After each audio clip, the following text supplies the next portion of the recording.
Hello everyone, so welcome to my channel Miss Botanophilic, and in today's video I'll be telling you about the general knowledge about the classification of gymnosperm। तो आज की video में हम लोग general introduction पढ़ने वाले हैं gymnosperm के क्लासिफिकेशन का, जहाँ पे मैं आपको स्पोन क्लासिफिकेशन को काफ़ी डिटेल में एक्सप्लेन करूँगी। दो इसमें बहुत सारी क्लासिफिकेशन है, कुल्टर चैम्बरलेन का होता है, बिरबल साहनी का होता है, पंत का अपना क्लासिफिकेशन है, लेकिन सबसे इंपॉर्टेंट जो हम देते हैं जिम्नोस्पर्म की क्लासिफिकेशन में वो स्पोन का क्लासिफिकेशन होता है, which is very very important. और जनरली एग्जाम में ये इंडिविजुअल क्वेश्चन के फॉर्म में भी पूछा जाता है। ठीक है, तो क्लासिफिकेशन पढ़ने से पहले हम जनरल इसका थोड़ा सा इंट्रो पार्ट ले लेते हैं, फिर हम जाके डायरेक्ट आपको स्पोन क्लासिफिकेशन के बारे में समझाएंगे। तो अगर आप मेरे चैनल पर नए हैं तो please subscribe, and if you are the older one do like and share as much as you can. So now without wasting time let's get started.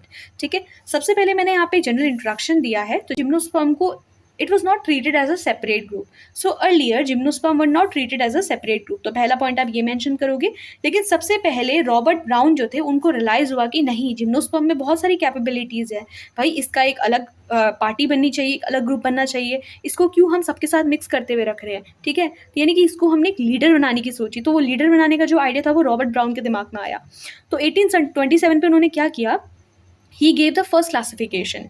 He considered gymnosperm as a separate group from the angiosperm. उन्होंने gymnosperm को angiosperm से एक separate करते हुए एक नया group बना दिया। ठीक है, उस टाइम वैसे ये भी नहीं पता था कि एंजियोस्पर्म क्या थे, लेकिन ये था कि हाँ, एक ग्रुप था जिसमें फ्लावरिंग प्लांट्स थे, एक ग्रुप था जिसमें नॉन फ्लावरिंग प्लांट्स थे, दोनों को उन्होंने सेपरेट कर दिया। राइट, तो उन्होंने क्या किया, उन्होंने उसको नाम दिया जिम्नोस्पर्म। ठीक है, तो सबसे पहले सिंपल सी बात ये थी कि जो रॉबर्ट ब्राउन थे उन्होंने क्या किया, उन्होंने कंसिडर किया जिम्नोस्पर्म को as a separate group from the other plants. इसके बाद से नेक्स्ट आए बेंथम एंड हुकर की बारी। बेंथम एंड हुकर ने क्या किया कि उन्होंने क्लासिफाई कर दिया 3 ग्रुप्स पे जिम्नोस्पर्म को। जिम्नोस्पर्म को एक सेपरेट ग्रुप तो रॉबर्ट ब्राउन ने बता दिया था, लेकिन इसी के आगे थोड़ा थोड़ा मॉडिफिकेशन होता रहा और बेंथम एंड हुकर ने क्या किया, 3 नए ग्रुप दे दिए, कॉनिफेरेसी, साइकेडेसी और नीटेसी। इसके बाद से क्या हुआ, आए एंगलर और प्रेंटल।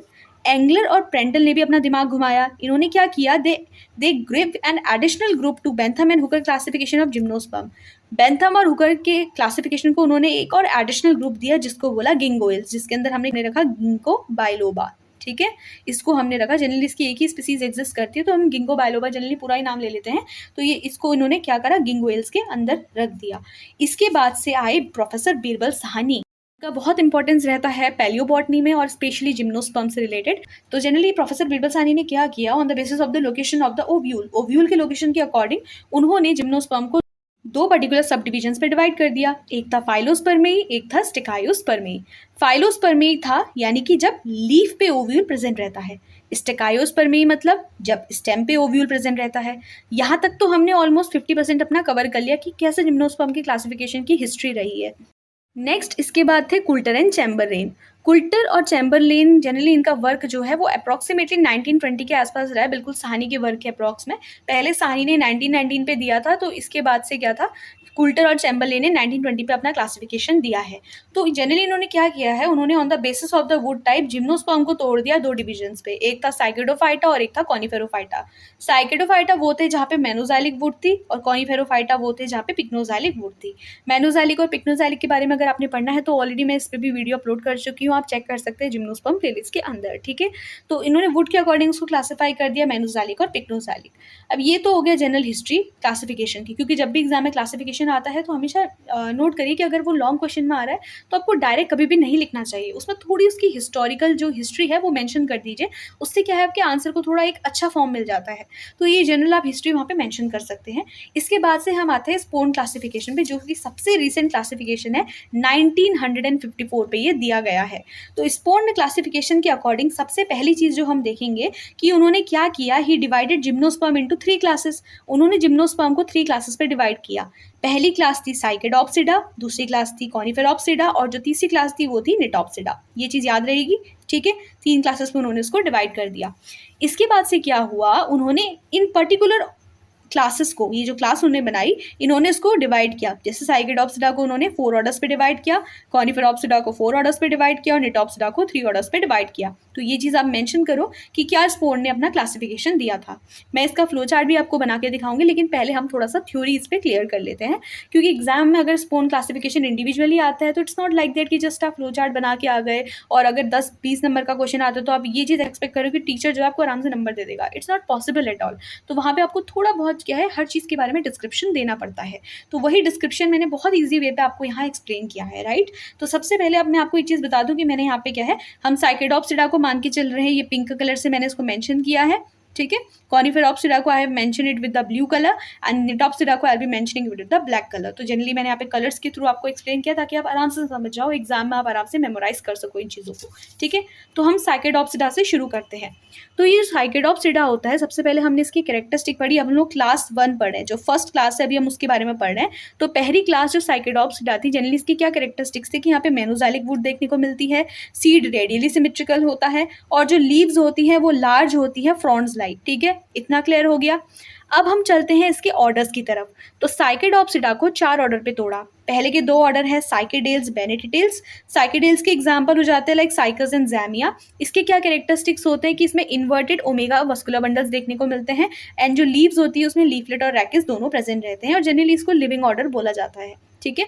इसको हम जनरली लिविंग फॉसिल भी बोलते हैं क्योंकि it is the only living order, ये सिर्फ और सिर्फ लिविंग ऑर्डर है क्या, साइकेडेल्स का, साइकेडोप्सिडा के अंदर। बाकी इसके जो बाकी ऑर्डर्स हैं 3 वो सिर्फ एक्सटिंक्ट हो चुके हैं, ठीक है। अब बेनेटिडेल्स जो कि सेकंड ऑर्डर है ये भी एक्सटिंक्ट हो चुका है। यहाँ पे क्या होता है, कोन्स जनरली प्रेजेंट रहते हैं, ठीक है। कोन्स यहाँ पे क्या रहेंगे, प्रेजेंट रहेंगे। इसका एग्जाम्पल हो जाता है विलियमसोनिया। अगर आपको कैरेक्टर्स नहीं भी याद हो रहे तो एटलीस्ट एग्जाम में आपने एक एक एग्जाम्पल वहाँ पे लिख के आना है सभी ऑर्डर्स के अंदर। तो बेनेटिडेल्स का एग्जाम्पल हो जाता है Williamsonia. Now next two order we have the Pentoxylales and the Pteridospermales. अब देखो पेंटोजाइलेल्स के एग्जांपल हो जाता है पेंटोजाइलॉन्स एंड साहनिया निपलेंसिस। ये वही प्लांट है जिसके बारे में मैं कह रही थी, it was discovered by Birbal Sahni. बहुत इंपॉर्टेंट है, पेंटोजाइलेल्स ऑर्डर के अंदर आता है। तो पेंटोजाइलेल्स में साहनिया निपलेंसिस एंड पेंटोजाइलोन आप ये 2 एग्जांपल्स याद कर सकते हो। जनरली जो पेंटोजाइलेल्स होते हैं ये एक्सटिंक्ट है हमारा ऑर्डर, 5 वस्कुलर बंडल से कैरेक्टराइज हो जाता है और यहाँ पे जो लीव्स होती है वो बिल्कुल स्ट्रेप्स लाइक होती है विद पैरेलल वेनेशन, ठीक है। और मलबेरी की तरह दिखने वाले कोन्स होते हैं। यहाँ पे जो कोन्स होते हैं ना वो बिल्कुल इस तरीके से अरेंज होते हैं, बिल्कुल मलबेरी की तरह होते हैं, लाइक दिस, ठीक है। इस तरीके से कोन्स देखने को मिलते हैं। अब टेरिडोस्पर्मेल्स के बारे में कहेंगे तो टेरिडोस्पर्मेल्स क्या है, ये भी एक एक्सटिंक्ट ऑर्डर है भाई। अब यही इसी वजह से हम लोग क्या करते हैं, साइकेडेल्स को बोलते हैं, वहाँ पे हम बोलते हैं कि वो क्या है, लिविंग फॉसिल है, क्योंकि वो सिर्फ और सिर्फ एक लिविंग ऑर्डर बचा है किसके अंदर, साइकेडोप्सिडा क्लास के अंदर, ठीक है। तो टेरिडोस्पर्मेल्स जनरली इसका एग्जांपल हो जाता है लिग्नियोप्टेरिस और मेडिलोसा, राइट। इसके बाद से टेरिडोस्पर्मेल्स पे भी मैं काफ़ी लंबी एक वीडियो ऑलरेडी अपलोड कर चुकी हूँ। पेंटोजाइलेल्स पे भी मैंने वीडियो डाली, अगर आप इंटरेस्टेड हो तो जाके चेक कर सकते हैं जिम्नोस्पर्म प्लेलिस्ट के अंदर, ठीक है। तो ये जनरली एक्सटिंक्ट है टेरिडोस्पर्मेल्स, ये लिंक होते हैं between pteridophyte ferns and the cycas. और यहाँ पे कोन्स क्या होती है, जनरली एब्सेंट रहती है, ठीक है। तो ये हमने पढ़ा साइकेडोप्सिडा के अंदर। अब हम आते हैं नेक्स्ट जो कि क्लास है, वो है हमारी क्लास नंबर 2, दैट इज कॉनिफेरॉप्सिडा। तो क्लास नंबर 2 का डिस्क्रिप्शन पढ़ लेते हैं। जो क्लास नंबर 2 है कॉनिफेरॉप्सिडा, सबसे पहले यहाँ पे जो वुड होती है वो पिक्नोजाइलिक होती है, सीड बायलेटरली सिमेट्रिकल होता है और यहाँ पे क्या होती है, निडल लाइक लीव्स देखने को मिलती है। जनरली ये जो कॉनिफेरॉप्सिडा होता है इसके 4 ऑर्डर्स होते हैं। अभी हम 4 ऑर्डर्स के बारे में पढ़ेंगे। ये 4 ऑर्डर्स हैं हमारी, कॉनिफेरेल्स, कॉर्डाइटेल्स, टेक्सिल्स और गिंगोइल्स। पहले थोड़े थोड़े एग्जाम्पल देख लेते हैं। कॉनिफेरेल्स के अंदर we have the example Pinus. यहाँ पे जो लीफ और स्टेम होती है वो डाइमॉर्फिज्म शो करती है। पाइनस पे ऑलरेडी मैं वीडियो अपलोड कर चुकी हूँ, आप जाके चेक कर सकते हैं। वहाँ पे मैंने बताया है कि डाइमॉर्फिज्म क्या होता है, या फिर आप जनरल कैरेक्टरिस्टिक वाली वीडियो में जाके देख सकते हैं। फिर भी मैं आपको वैसे बताती हूँ, डाइमॉर्फिज्म मतलब कि एक पर्टिकुलर चीज़ जो कि 2 फॉर्म शो करती है। जैसे यहाँ पे लीफ क्या होती है, 2 टाइप की होती है, एक निडल लाइफ हो जाती है, एक स्केली लीफ हो जाती है। वैसे स्टेम डाइमॉर्फिज्म शो करती है ब्रांचेस के फॉर्म में, एक लॉन्ग ब्रांच होती है, एक ड्रॉप ब्रांच आती है। रेजिन कैनाल्स देखने को मिलते हैं। रेजिन कैनाल कैसे होते हैं, प्रेजेंट रहते हैं। कॉर्डाइटेल्स के अंदर एग्जांपल आ जाता है कॉर्डाइटिस, जिसमें जनरली जो रिप्रोडक्टिव स्ट्रक्चर्स होते हैं वो कैटकिन लाइक स्ट्रक्चर्स के फॉर्म में अरेंज रहते हैं। टेक्सेल्स के बारे में कहेंगे, example we have the Taxus, here the resin canals are basically absent. यहाँ पे रेजिन कैनाल्स क्या होता है, एब्सेंट रहते हैं और जो लीफ का अरेंजमेंट होता है वो बिल्कुल स्पाइरल रहता है। Then we have the Ginkgoales. अगर गिंगोइल्स के बारे में कहेंगे तो यहाँ पे गिंको एग्जाम्पल आ जाता है। एंड जनरली यहाँ पे जो लीव्स होती है वो बिल्कुल बाइलोब्ड होती है और इसको भी हम लोग लिविंग फॉसिल बोलते हैं, ठीक है। तो अगर एग्जाम में कभी कभी आपका लिविंग फॉसिल आ जाता है तो वहाँ पे आप जैसे एग्जाम्पल में साइकस मेंशन कर सकते हो या फिर गिंको मेंशन कर सकते हो। जो कि क्लास 3 है, जिसको हम बोलते हैं व्हाट, निटॉप्सिडा। निटॉप्सिडा जनरली एक लिंक है between angiosperm and gymnosperm. The xylem show presence of xylem vessels, जो कि इसका कैरेक्टरिस्टिक फीचर है। And the cons appear like flower. इसमें जो रिप्रोडक्टिव स्ट्रक्चर या फिर कोन्स होते हैं वो बिल्कुल फ्लावर्स की तरह दिखते हैं। निटॉप्सिडा के अंदर सिर्फ एक ही ऑर्डर आता है जो कि होता है नीटेल्स। नीटेल्स में ऐसे कुछ लिखने को नहीं है, जैसे इसका एग्जाम्पल हो जाता है नीटम एंड यहाँ पे रेजिन कैनाल बेसिकली एब्सेंट रहते हैं, और जो वुड्स होती है they are present by they are characterise with the presence of the xylem vessel. तो इस चीज़ को आप जरूर देखिए कि जो नीटेल्स होता है वहाँ पे जो नीटम प्रेजेंट रहता है, इसमें रेजिन कैनाल एब्सेंट रहती है, और जनरली जो वुड होती है it have the presence of the xylem vessel. ठीक है, तो ये निटॉप्सिडा के अंदर जनरली आने वाला एक पर्टिकुलर ऑर्डर है। तो ये तो हमने पढ़ लिया जनरल डिस्क्रिप्शन किसका, स्पोन के क्लासिफिकेशन का। अब हम पढ़ते हैं इसका जो क्लासिफिकेशन है उसका जनरल एक flow chart with some trick. Okay, तो ये देखो मैंने एक बहुत इजी सा फ्लो चार्ट आप लोगों के लिए प्रिपेयर किया है यहाँ पे इसके क्लासिफिकेशन के लिए। तो जिम्नोस्पर्म को हम लोग 3 क्लासेस पे डिवाइड करते हैं। ये 3 क्लासेस कौन सी होती है? पहली क्लास होती है साइकेडोप्सिडा, दूसरी क्लास मैंने आपको बताई कॉनिफेरोप्सिडा, और तीसरी क्लास मैंने आपको बनाई निटॉप्सिडा। ठीक है, इतना क्लियर हो गया? वीडियो स्किप मत करना नहीं तो समझ में नहीं आएगी। ठीक है, अब देखो साइकेडोप्सिडा को हमने 4 ऑर्डर पे तोड़ दिया। हमने बोला टेरिडोस्पर्मेल्स, बेनेटिटेल्स, पेंटोजाइलेल्स, साइकेडेल्स। अब बहुत लोग ये क्वेश्चन भी करते हैं कि भाई ऑर्डर हम कहीं भी लिख सकते हैं, ऐसा नहीं होता है। ऑर्डर उन्होंने एक पर्टिकुलर ऑर्डर दिए हैं जिसको हमें सीरीज में मेंशन करना पड़ता है। अब याद कैसे करें? तो साइकेडोप्सिडा के लिए मैंने एक ट्रिक बनाई है। टेरिडो और बेन ने मिलकर क्या करे, पेंटा मतलब 5 साइकस के पेड़ लगा दिए। तो साइकेडोप्सिडा के अंदर ट्रिक याद हुई? क्या ट्रिक है? पेंटो यानी कि ये हो जाता है टेरिडो और बेन ने मिलके 5 साइकस के प्लांट लगाए।